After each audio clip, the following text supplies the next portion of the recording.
Hi friends, எல்லாருக்கும் வணக்கம். இன்றைக்கி என்ன சூப்பரான இன்ட்ரெஸ்டிங்கான வீடியோ பார்க்க போகிறோம் அப்படின்னா, நம்ம டெய்லி ரொட்டீனுக்கு தேவையான குக்கிங் டிப்ஸ் பற்றி தான் பார்க்க போகிறோம். வாங்க வீடியோக்குள்ளே போகலாம்.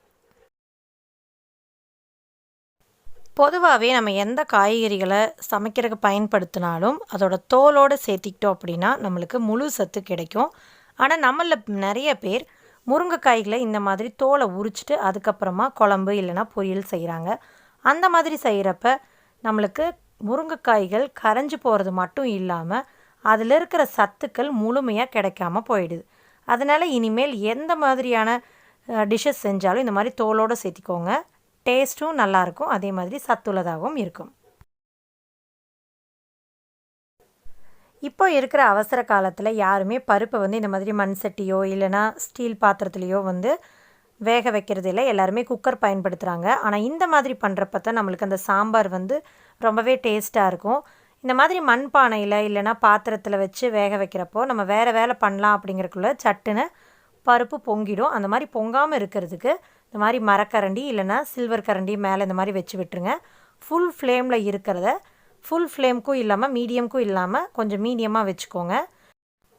பருப்பு பொங்கி வழிஞ்சு வராமல் கரெக்டான பதத்தில் வெந்து வந்துடும். பாருங்கள், இப்போ எந்த இதுவுமே பொங்கவே இல்லை. நான் பக்கத்தில் இருக்கணுங்கிற அவசியமும் இல்லை.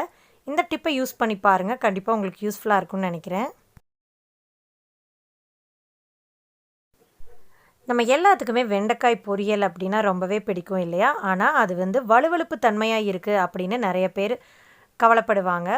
அப்படி வழுவழுப்பு தன்மை இல்லாமல் இருக்கணும் அப்படின்னா ஆயில் விட்டுட்டு ஆயில் நல்லா ஹீட் ஆனதுக்கப்புறமா கடுகு சேர்த்திக்கோங்க. கடுகு பொரிஞ்சதுக்கப்புறமா நம்ம கட் பண்ணி வச்சுருக்கிற வெண்டைக்காய்களை சேர்த்திட்டு நல்லா இந்த மாதிரி வதக்கி விட்டுட்டே இருக்கலாம்.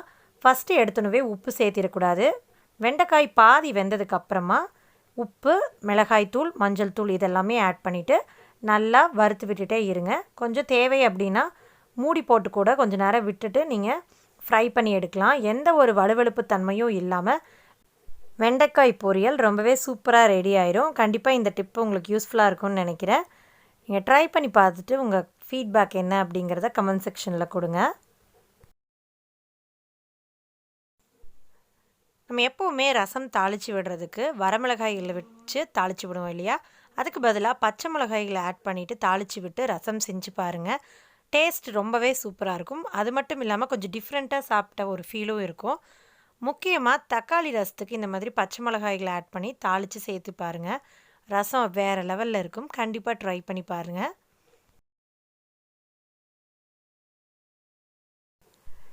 2 முட்டைகளை ஒரு பாத்திரத்துலேயும் 3 முட்டைகளை ஒரு பாத்திரத்துலேயும் போட்டிருக்கேன். 3 முட்டைகளை ஆட் பண்ணதில் கொஞ்சமாக கல்லுப்பு ஆட் பண்ணியிருக்கேன். இது எதுக்காக அப்படின்னா முட்டைகள் வெடிக்காமல் இருக்கணும் அப்படிங்கிறதுக்காக. இப்போ பார்த்தீங்க அப்படின்னா இதில் கொஞ்சமாக கிராக் விழுக ஆரம்பிச்சிருச்சு பாருங்கள். இது ஸ்டார்டிங் ஸ்டேஜ்லேயே கிராக் விழுந்துருச்சு அப்படின்னா அதில் இருக்கிறது எல்லாமே வெளியில் அது ஃபுல்லாகவே ஸ்பாயில் பண்ணிடும். இப்போ 3 முட்டைகளை போட்டதில் பாருங்கள் எந்த கிராக்கும் இல்லாமல் நீட்டாக க்ளீனாக வெந்துட்டுருக்கு. இப்போ குழந்தைகளுக்கு முட்டையை பாயில் பண்ணி தரோம் அப்படின்னா அது எந்த டேஸ்ட்டும் இல்லாமல் இருக்கும் இல்லையா? இப்போ நீங்கள் கல்லுப்பு ஆட் பண்ணுறதுனால அந்த மேல் தோல் பகுதியில் லைட்டாக உப்போட டேஸ்ட்டும் இருக்கும். அதே மாதிரி முட்டைகள் வெடிக்காமல் இருக்கிறதுக்கும் இது ரொம்பவே ஹெல்ப்ஃபுல்லாக இருக்கும். கண்டிப்பாக இந்த டிப் உங்களுக்கு யூஸ்ஃபுல்லாக இருக்கும்னு நினைக்கிறேன்.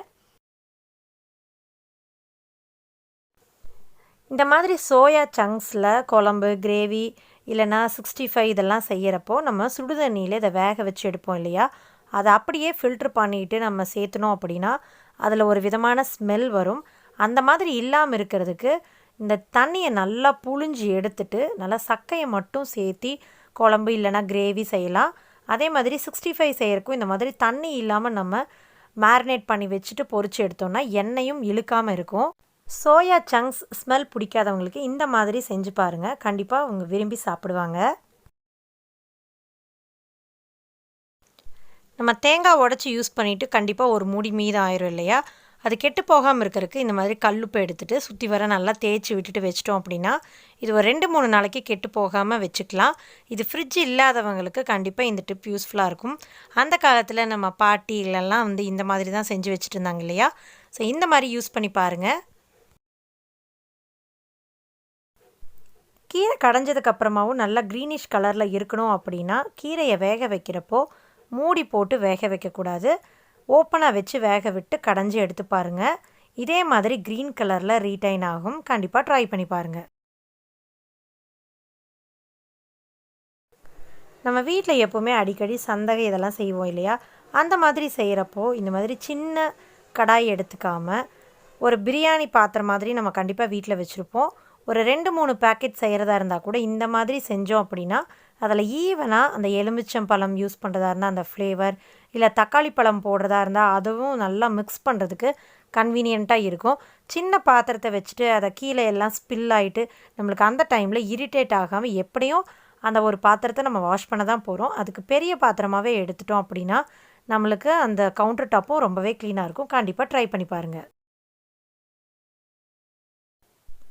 நம்ம பொரி வறுக்கிறப்ப அந்த ஆயில் கூட கொஞ்சம் பட்டர் சேர்த்திட்டு பொரி வறுத்தோம் அப்படின்னா பொரி ரொம்பவே கிறிஸ்பாக இருக்கும்.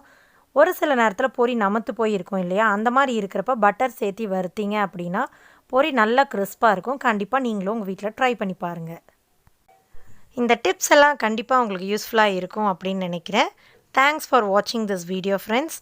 மறுபடியும் ஒரு இன்ட்ரெஸ்டிங்கான வீடியோவில் மீட் பண்ணலாம். Until then, bye from Lux Kitchen. Take care. டாட்டா. Bye.